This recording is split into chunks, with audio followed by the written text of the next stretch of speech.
में कितना समय, इस समय छोटी सी समय कितना सीख पाएगा, फिर भी जितना जुड़ पाया बहुत लाभ मिला है, दिनचर्या में सुधार हो रहा है। जैसे सर बहुत अच्छा आप बता रहे हैं, हम भक्ति मार्ग में जैसे लगते हैं, विपश्यना जो करते हैं, ध्यान को एकाग्र करने की कोशिश करते हैं, मगर ध्यान नहीं लगता है, भागता है। देखिए, भक्ति मार्ग में नहीं लगते हैं, ध्यान पे लगते हैं, ध्यान मार्ग पे लगते हैं। और ध्यान न लगाने की आपकी कितनी उम्र हो गई है? सर 38 पे लगा हुआ विषय। 38?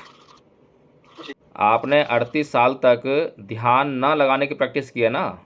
इतना महत्वपूर्ण प्रश्न, इतना महत्वपूर्ण विषय और इतनी महत्वपूर्ण टेक्निक जो है, जिससे कि हम अपने जीवन में दुखों का अंत करने की तरफ बढ़ सकते हैं, उससे हम मुंह मोड़ रहे हैं, उससे हम जो है आँख मिचोली खेल रहे हैं, उससे हम जो है खाना पूर्ति में लेके जा रहे हैं। हम क्या कर रहे हैं? तो हमें भूल ही जाते हैं कि हमारे जीवन में जितने भी मानसिक और शारीरिक कष्ट हैं, वो सभी हमारे भीतर, हमारे मन के भीतर जो विकार हैं, उनके कारण हैं। इस बात की बात तुम कर रही हो कि अच्छा लगता है, आनंद आता है। निश्चित तौर पर विपश्यना करने वाले लोगों को आनंद ज़रूर आएगा, लेकिन आनंद जो है आने तक के लिए बहुत कठिन विपश्यना करनी पड़ती है, बहुत तगड़ा प्रयास करना पड़ता है, बहुत लंबा समय चाहिए उसके लिए।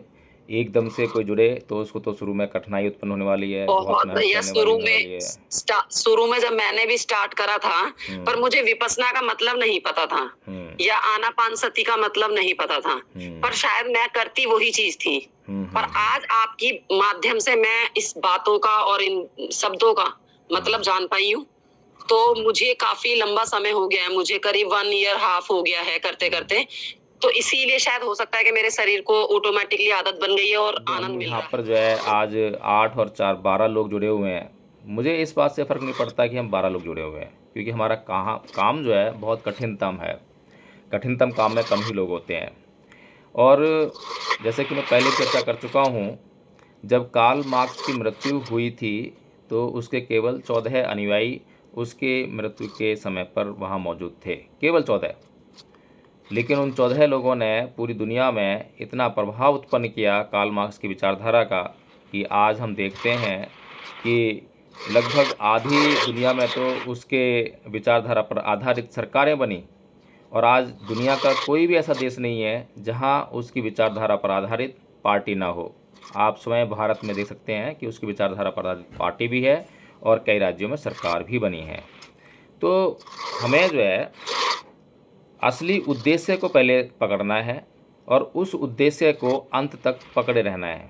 हमारा विपश्यना का उद्देश्य क्या है? हमारा विपश्यना का उद्देश्य है सबसे पहले स्वयं को दुख से मुक्त कराना, फिर उस उद्देश्य को दूसरों तक लेकर जाना, क्योंकि हम लोग जो है मैत्री भाव वाले लोग हैं और कारुणिक होने का हम जो प्रयास करते हैं, करुणा का भाव हमारे अंदर होना चाहिए, ऐसा प्रयास करते हैं। और अगर हम कारुणिक होना चाहते हैं तो ऐसा हो नहीं सकता कि कोई भी लाभ जो हमें मिल रहा है उसको अपने तक हम सीमित कर लें।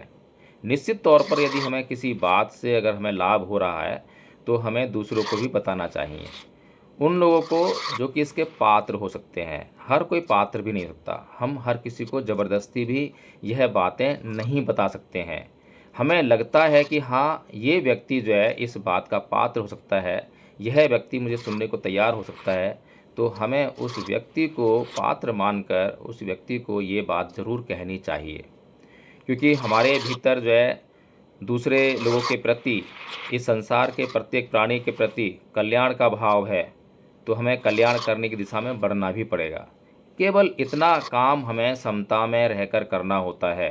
किलिंगिंग अपने मन में नहीं लानी होती है कि हम ज़बरदस्ती करने लग जाएं और हम रोआपीट करने लग जाएं कि उसने तो मेरी बात मानी नहीं, उसने तो मेरी बात सुनी नहीं, वो मेरा रिश्तेदार है, वो मेरा परिवार का सदस्य है, वो मेरी बात नहीं सुनता है। ऐसा कुछ नहीं है। दृष्टाभाव से समता में रहकर केवल दूसरों के कल्याण हेतु आपने पात्रता जांचनी है। अब सामने कोई मेरे अगर पशु है और मुझे उसको समझाना नहीं आता है, ऐसा कोई मेरे पास क्रिया प्रक्रिया ही नहीं है जिससे मैं समझा सकूं, तो मैं क्यों परेशान हूं? तो मैं कैसे उसको दूं? नहीं दे सकता। मैं कोई मनुष्य देखूं, मेरा कोई रिश्तेदार दिखाई दे जो कि इस बात में रुचि ले रहा हो, जो परेशान हो, दुखी हो, और मुझे लगता है कि मैं इसको बता सकता हूँ कि वो उसका दुख कैसे दूर होगा, और वह सुनने के लिए भी तैयार हो, कुछ रुचि दिखा रहा हो, तो निश्चित तौर पर वह पात्र व्यक्ति है और मुझे उसके कल्याण के लिए ये टेक्निक उसको बतानी ही चाहिए। तो इस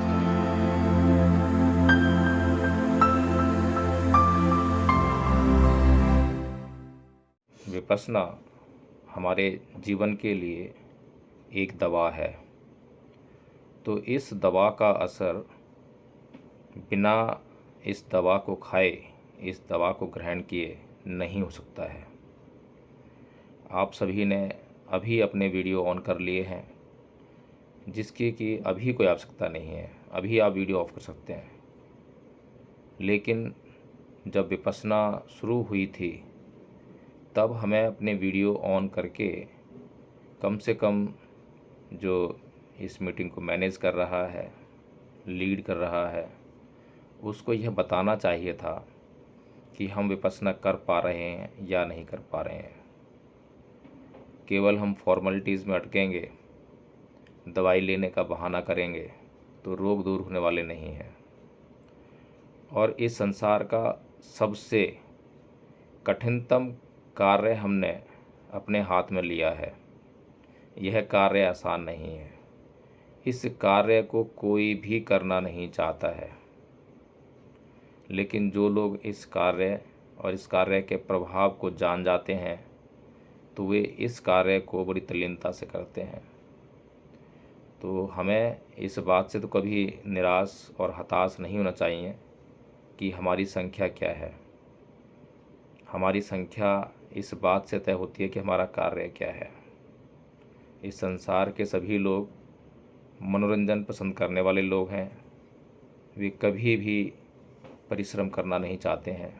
विशेष तौर पर ये जो विपश्यना का परिश्रम है, इससे हर कोई बचना चाहता है। जैसे ही मालूम पड़ता है कि 1 घंटा ध्यान में बैठना पड़ेगा, आधा घंटा आंखें बंद करके बैठना पड़ेगा, आधा घंटा केवल ध्यान सांसों पर लगाना पड़ेगा, अरे ये तो बहुत ही दुष्कर कार्य है। जब हम 1 मिनट तक अपने ध्यान को जो है संयमित नहीं कर सकते हैं तो आधा घंटा कैसे करेंगे, 1 घंटा कैसे करेंगे, बहुत दुष्कर कार्य है। तो प्रिय धम्म बंधुओं, इस बात से हमें निराश व हताश होने की कोई आवश्यकता नहीं है। लेकिन मैं ये जानना चाहूँगा कि सभी के जो वीडियो ऑफ थे उसका कारण क्या था? क्या कोई जेन्युइन कारण था या हम लोगों ने जो है इसको अवॉइड करने का प्रयास किया है? तो मैं सबसे पहले हिमांशी शुरू करूँगा, क्योंकि हिमांशी का भी वीडियो ऑफ था। हिमांशी, सबसे पहले तुम कारण बताओ कि क्या कारण रहा कि तुम्हारा वीडियो ऑफ था? कारण तो कुछ नहीं था। फिर वीडियो ऑफ क्यों हुआ?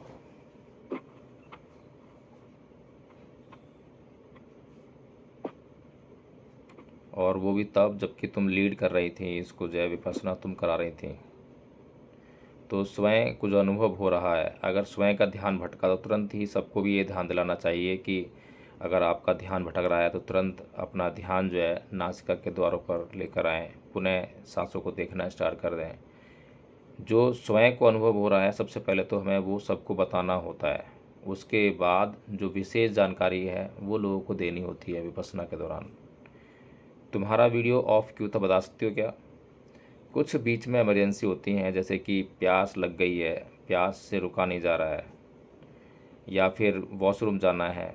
कुछ एक ऐसी इमरजेंसियां होती हैं जो कि अवॉइड नहीं की जा सकती हैं, तब आप वीडियो ऑफ करके वह कार्य कर सकते हैं ताकि दूसरी डिस्टर्ब ना हो। जैसे डॉक्टर साहब के बारे में बताया कि डॉक्टर साहब जो हैं बाहर हैं और अगले 6 महीने तक का उनका बेटे का कोर्स है, वो एक समस्या है, समझ में आती है। हिमांशी, क्या तुम बता सकती हो कि तुमने वीडियो क्यों ऑफ किया था? चलो, नहीं बता पा रही हो, कोई बात नहीं, ज़्यादा जिद नहीं करेंगे, लेकिन ये तुम्हारे लिए जो है संकेत है कि किस तरह से अब आगे से इस मीटिंग को कैरी ऑन करना है। हमारे साथ में आशीष जी हैं, शायद नए साथी हैं, इसलिए मैं उनसे कुछ भी इस तरह की बात नहीं करना चाहूँगा। वे कृपया जुड़ने का ही प्रयास करें। देशराज जी, आपका भी वीडियो ऑफ था, बता सकते हैं कुछ? मेरा ऑफ नहीं था, मेरा तो ऑन था जी, बाद में थोड़ा सा ऑफ हो गया था, कोई बात नहीं, चल जाता है इतना तो। खैर, बहुत बहुत साधुवाद। जो साथी बता सकते हैं केवल वो बताएं, जो इनको समस्या महसूस हो रही हो, कठिनाई महसूस हो रही हो, कोई ज़्यादा ज़बरदस्ती नहीं है, नहीं भी बताएं, लेकिन संकेत में अगर अपने मन से अपने आप से पूछें, क्योंकि हम अपने बारे में सबसे ज़्यादा जानते हैं, और अगर हमें वास्तव में सही कार्य करना है तो हमें खुद के प्रति सचेत रहना है, खुद के प्रति जागरूक रहना है। दिनेश जी, क्या आप बता सकते हैं? जी सर। आपका वीडियो क्यों ऑफ था? सर आगे ऑन कर लूंगा सर। बहुत बहुत साधुवाद, साधु साधु साधु, इस तरह से होना चाहिए। बंद कर दो, कल से कह दो कि ध्यान रखें। जी, कोई हमसे गलती हो गई है तो तुरंत जागरूक रहकर उसे स्वीकार करें, स्वीकार करने के बाद जो है आगे बढ़ें, आगे के लिए कमिट हो जाएं। तो मैं अब और बाकी के सदस्यों से इस बात पर चर्चा ना करते हुए अब आगे की चर्चा को आगे बढ़ाते हैं। विपश्यना के बारे में हमने क्या जाना है और क्या समझा है, इस बात पर हम आज चर्चा करेंगे।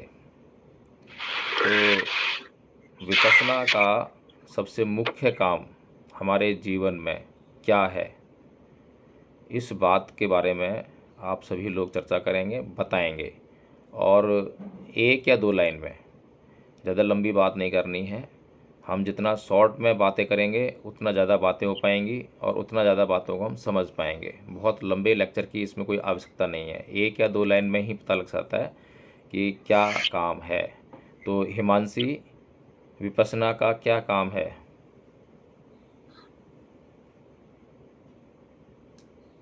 विपश्यना का काम अगर मैं अपने हिसाब से बताऊं तो जब भी हम कोई भी काम करते हैं तो यदि हमारा ध्यान नहीं लगता है तो विपश्यना करने से हमारी जो कंसंट्रेशन है वो एक चीज पे बहुत अच्छे से हो जाती है।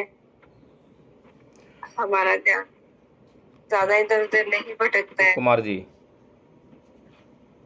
जी सर, बताएंगे? जैसे अपने मन को कंट्रोल नियंत्रित करना और अपने शरीर के जो अंग हैं उनको के बारे में देखना कि कहाँ क्या स्थिति है, उसे इनको देखना है।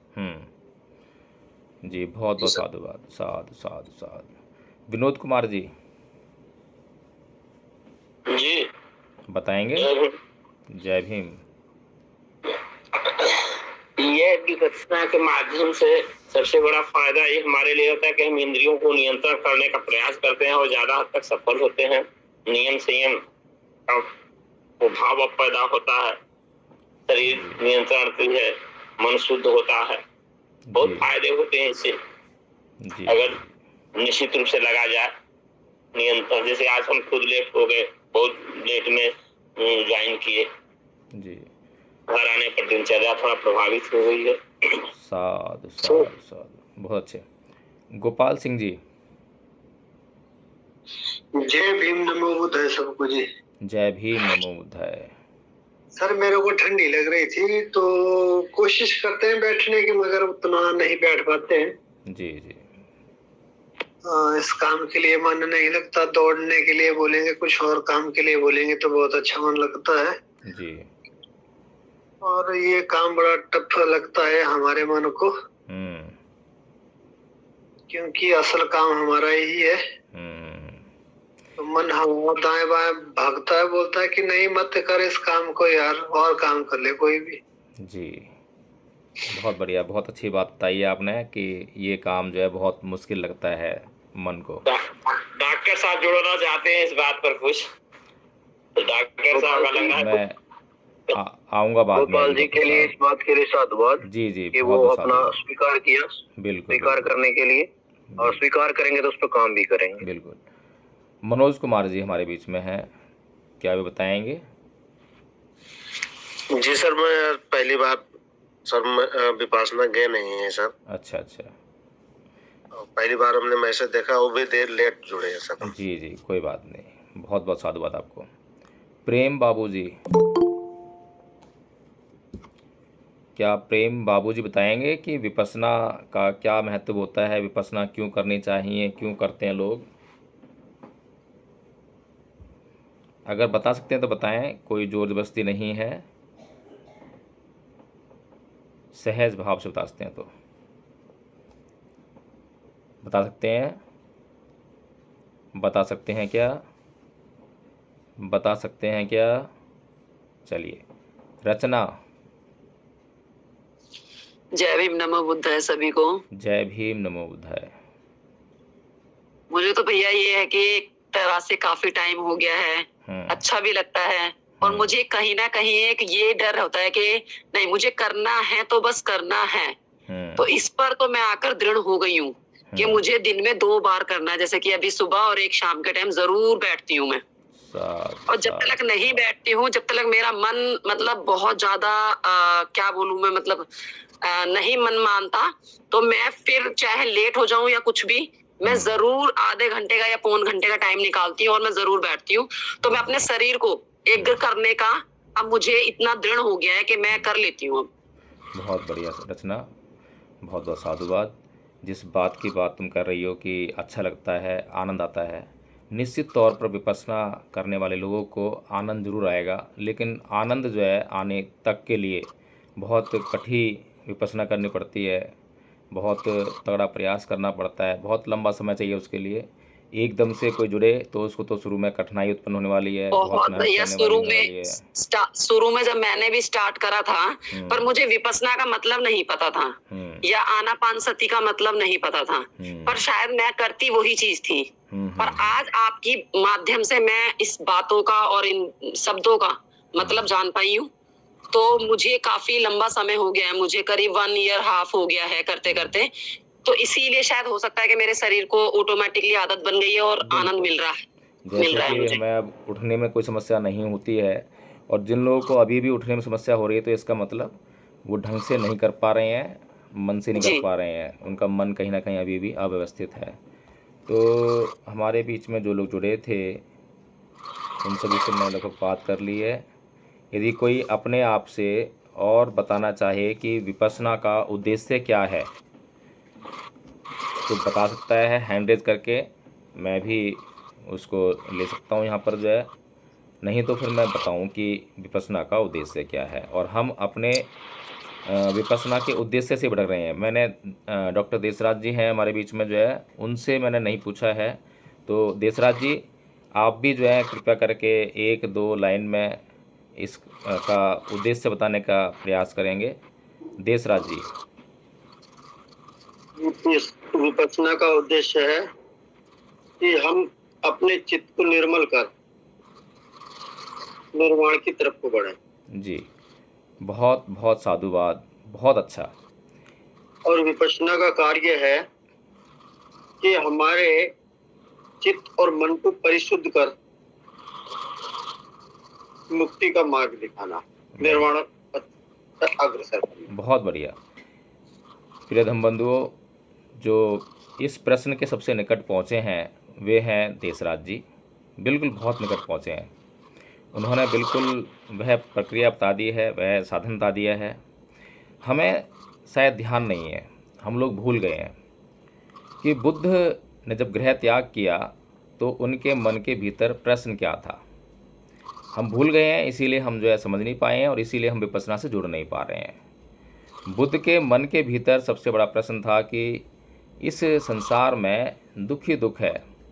उन्होंने जो संसार की जो बहुत ही विचलित करने वाली स्थितियाँ देखी, जन्म में दुख देखा, व्याधि में दुख देखा, यानी रोग में दुख देखा, बुढ़ापे में दुख देखा, मृत्यु में दुख देखा, दुख ही दुख देखा। इस दुख से मुक्ति कैसे मिल सकती है, इस प्रश्न को लेकर जो है उन्होंने गृह त्याग किया। और अंत में जब उन्होंने इस प्रश्न का हल पाया तो जैसा देसराज ने बताया कि निर्वाण ही वो स्थिति है जिसमें सभी दुखों का अंत करके हम एक सुखद स्थिति में पहुंच सकते हैं।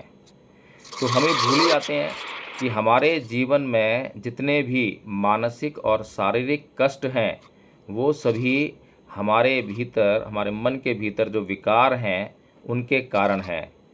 तो हम अपने जीवन के सभी प्रकार के दुखों में अगर आज पड़े हुए हैं तो उसका कारण ये है कि हमारा मन जो है वो व्यवस्थित नहीं है, संयमित नहीं है, शुद्ध नहीं है। और मन शुद्ध नहीं है, परिशुद्ध नहीं है, चित्त में विकार हैं, तो नाना प्रकार के कष्ट हमें हर पल परेशान कर रहे हैं।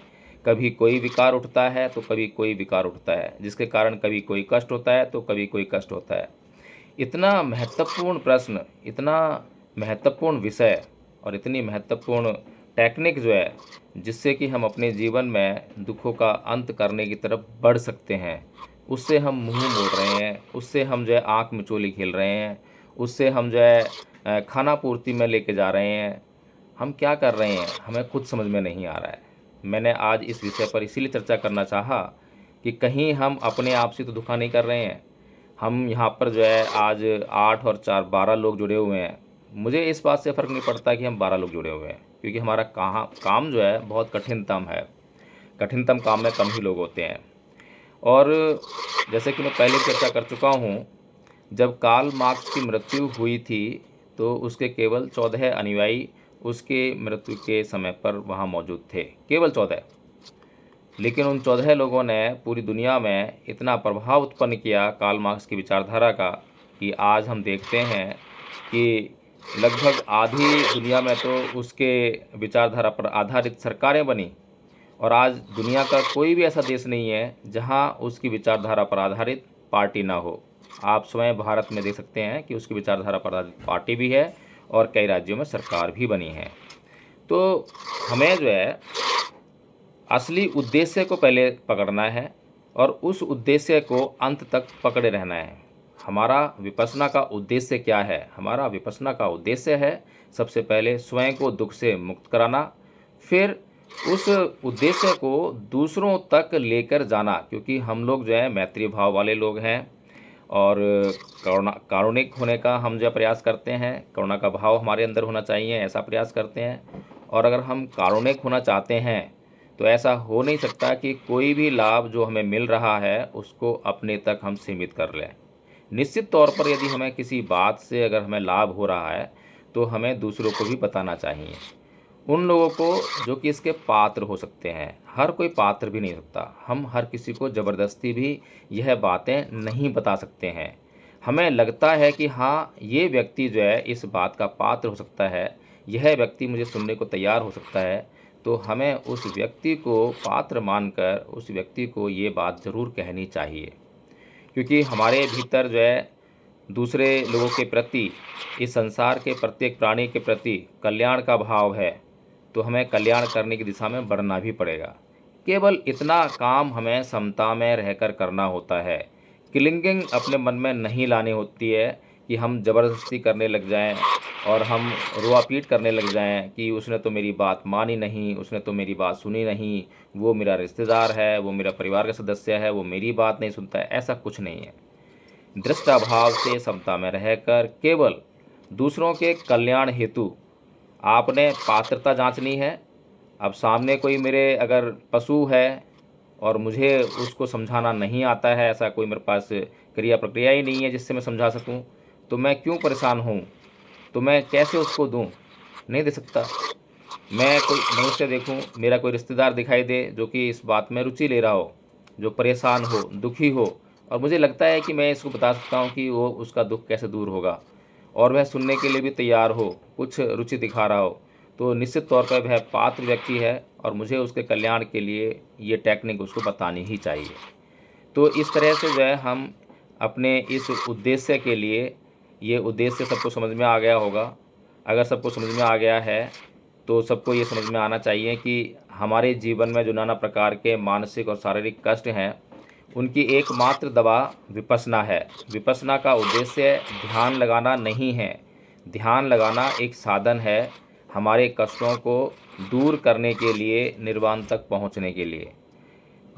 जैसा कि हम जब विपश्यना शुरू करते हैं तो उससे पहले आनापानसति करते हैं। आनापानसति हम जो है ध्यान लगाने के लिए करते हैं। बिना ध्यान के हम जो है आनापानसति नहीं कर सकते हैं, अपने शरीर का निरीक्षण नहीं कर सकते हैं, अपने शरीर पर होने वाली संवेदनाओं को नहीं जान सकते हैं, अपने शरीर पर होने वाली दुखद संवेदनाओं को, सुखद संवेदनाओं को हम जो है जानकर उनके प्रति जो है प्रतिक्रिया को नहीं रोक सकते हैं।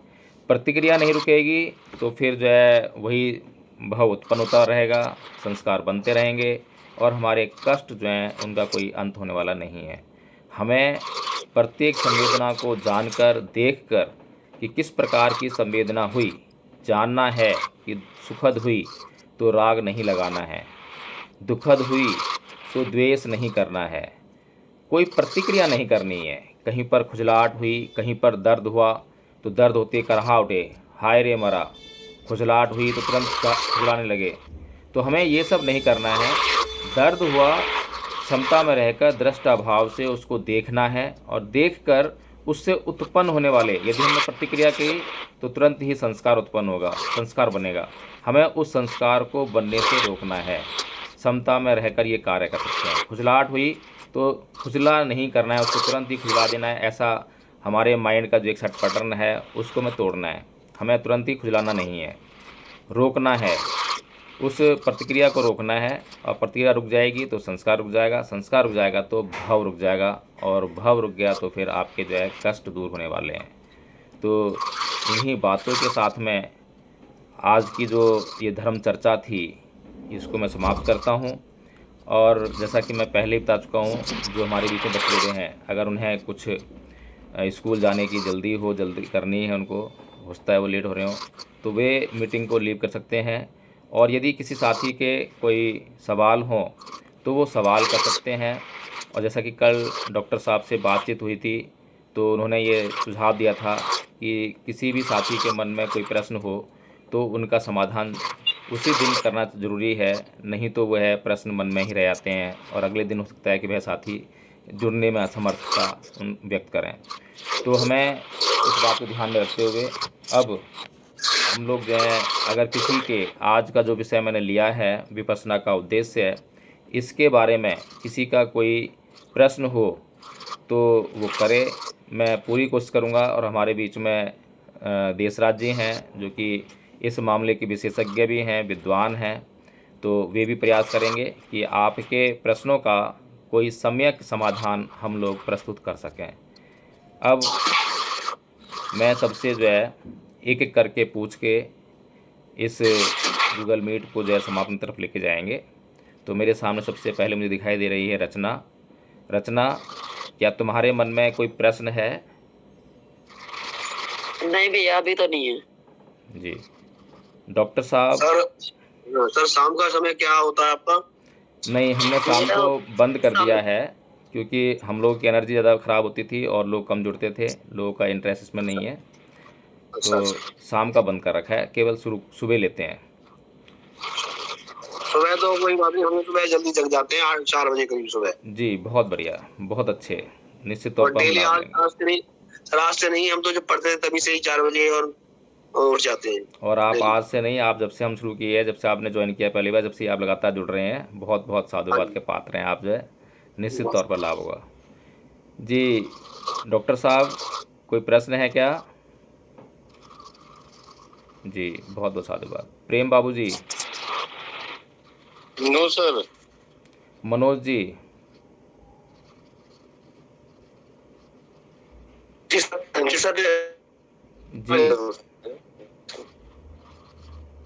कोई प्रश्न है क्या? सर जैसे हम विपश्यना के लिए मन को गोपाल जी, अभी मैंने मनोज जी से पूछा है, आपसे भी पूछूंगा। मनोज जी, कोई प्रश्न है क्या?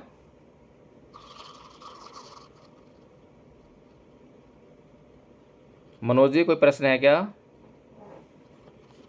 जी गोपाल जी, अब बताएं, अब आप ही दिखाई दे रहे हैं मुझे। जैसे सर बहुत अच्छा आप बता रहे हैं, हम भक्ति मार्ग में जैसे लगते हैं, विपश्यना जो करते हैं, ध्यान को एकाग्र करने की कोशिश करते हैं, मगर ध्यान नहीं लगता है, भागता है। देखिए, भक्ति मार्ग में नहीं लगते हैं, ध्यान पे लगते हैं, ध्यान मार्ग पे लगते हैं। और ध्यान न लगाने की आपकी कितनी उम्र हो गई है? सर 38 पे लगा हुआ। 38? जी। तो आपने 38 साल तक किस बात की प्रैक्टिस की है? आपने 38 साल तक ध्यान न लगाने की प्रैक्टिस की है ना? जी। आपने ध्यान लगाया नहीं है, बल्कि ध्यान लगाने के उल्टी दिशा में आप बढ़े हैं। तो जब आपने उल्टा काम किया है तो उसको सीधा करने के लिए लगभग उतना ही टाइम चाहिए। लेकिन अगर हम सीधा काम करने का ज़्यादा प्रयास करेंगे, बहुत अच्छी तरह प्रयास करेंगे, कठिन प्रयास करेंगे, तो हम बहुत कम समय में उसको साध लेंगे। तो अभी जो है, जो आपका ध्यान भटक रहा है, उससे निराश ना हो, हताश ना हो, और लगातार वो प्रयास करें। जैसे ध्यान भटक जाए और ये जानकारी हो जाए कि मेरा ध्यान भटक गया है, उसको तुरंत जो है पुनः उसी स्थिति में लेकर आएँ। जैसे कि हम आनापानसति कर रहे हैं, तो नासिका के द्वारों पे हमें ध्यान लगाने के लिए हमें निर्देशित किया गया है। तो हम नासिका के द्वारों पर पुनः अपने ध्यान को लेकर आ जाएं। इतना काम करें, अभी ज़्यादा और बातें ना करें, ज़्यादा और ना सोचें, केवल यही काम करें। जैसे ही ध्यान भटक जाए वैसे ही उसको पुनः वहीं पर लेके आ जाएं। ठीक है गोपाल जी? नाक से क्या मतलब, मैं समझा, नाक के द्वारा क्या, सांसों के जो क्या, मैं समझ। हम सांस नाक से लेते ना जी, तो जो नाक के द्वार हैं, जहाँ से सांस जो है पहली बार शरीर के अंदर प्रवेश करती है, उस स्थान को हम जो है देखें जी सर। कि नाक के अंदर जो है सांस आ रहा है, फिर वहीं से सांस बाहर जाता है। तो उस स्थान को हमें बड़े गौर से देखना है कि कब सांस आ रहा है, कैसे आ रहा है, कौन सी नाक से आ रहा है, दाहिनी नाक से आ रहा है या बाइनी से आ रहा है ना। बस इतना सा हम देखें, इसी पे ध्यान लगाएं। और इस पे हम जब ध्यान पहले 1 मिनट का लगाएं, फिर 2 मिनट का लगाएं, धीरे धीरे उस ध्यान को बढ़ाते रहें। परेशान बिल्कुल ना हो, इसमें हताशा होने वाली बात नहीं है। बहुत पुरानी आदत है हमारी ध्यान लगाने की, तो ये टूटेगी, धीरे धीरे टूटेगी। जी, हमारे बीच में विनोद कुमार जी हैं। विनोद कुमार जी, कोई प्रश्न है क्या? सर जी, कोई प्रश्न नहीं, कोई प्रश्न नहीं है। जुड़ना ही ठीक है किसी परिस्थिति में। जी, ठीक है। विपश्यना का लाभ तो मिल रहा है ना? हाँ, सही में थोड़ा ठीक आराम मिल रहा है, ठीक सिस्टम में है आदमी। बहुत इसका अभी जब से गूगल मीट चालू हुआ है, 10-20 दिन हुआ, उसी समय से जुड़ रहा है, उसी बारे में समझ रहे हैं, तो उसका लाभ मिल रहा है। धीरे धीरे भी वही सीखने तो कड़ी है, सीखना ही चल रहा है। आदमी कुछ भी जीवन पर सीखता रहता है। 2-4-10 दिन का जुड़ने में, इसमें कितना समय, इस समय छोटी सी समय कितना सीख पाएगा। फिर भी जितना जुड़ पाया, बहुत लाभ मिला है, दिनचर्या में सुधार हो रहा है। बहुत अच्छे। रिया जी नहीं अंकल जी, कोई प्रश्न नहीं है? नहीं। बहुत जल्दी तुम्हें मुक्ति मिलने वाली है, फिर तो निर्वाण को बहुत जल्दी प्राप्त होने वाली हो। बहुत बहुत साधुवाद, बधाई देता हूँ मैं पहले से ही। चलो बहुत बढ़िया। अच्छा, अब एक और हम जो बात करते हैं कि क्या हम जी, अशोक जी की सुनो बार बार। अशोक जी, हाँ जी अशोक जी। सर मैं छोड़ने वाला हूँ, सभ्यता करने तो रेडी रहती।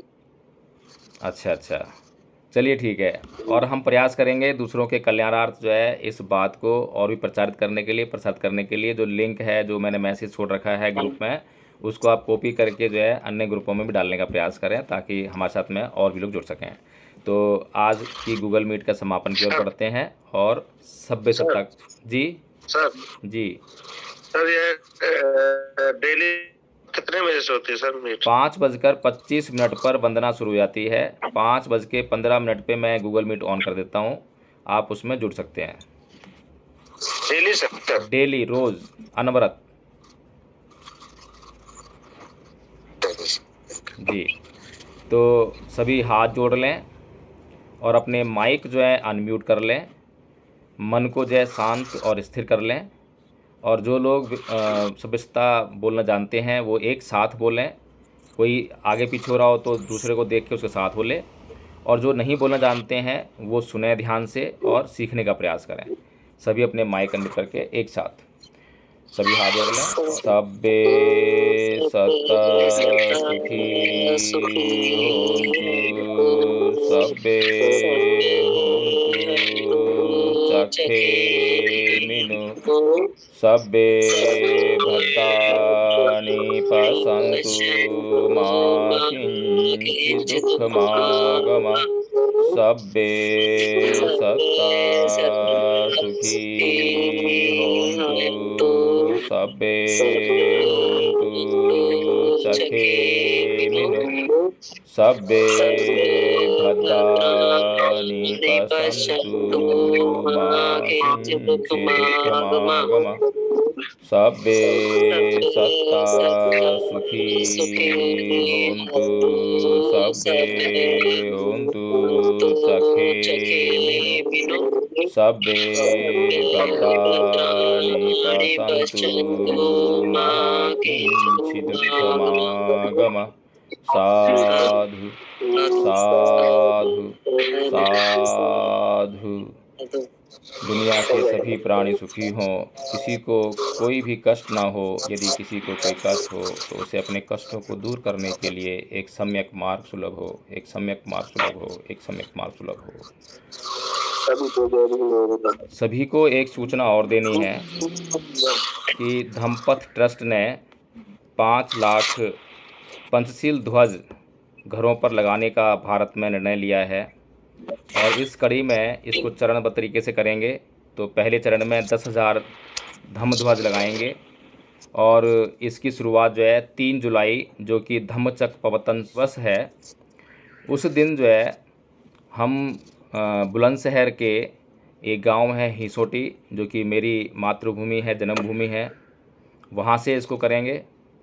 और 3 जुलाई के लिए आप सभी आमंत्रित हैं और आप सभी लोगों से मैं नम्र निवेदन करना चाहता हूं कि बहुत बड़ा कार्य है, उसके लिए बहुत बड़ा फंड चाहिए। तो आप लोग यथासंभव जो भी आपके अंदर क्षमता है, जो भी सामर्थ्य है, जो भी इच्छा है, वे ट्रस्ट के अकाउंट में जो है अपना सहयोग देते रहें। और इसके अलावा दूसरे लोगों को भी इसके लिए आप जो है इनवाइट कर सकते हैं, प्रेरित कर सकते हैं। सभी को जय भीम नमो बुद्धाय। फिर कल मिलते हैं। जय भीम नमो बुद्धाय।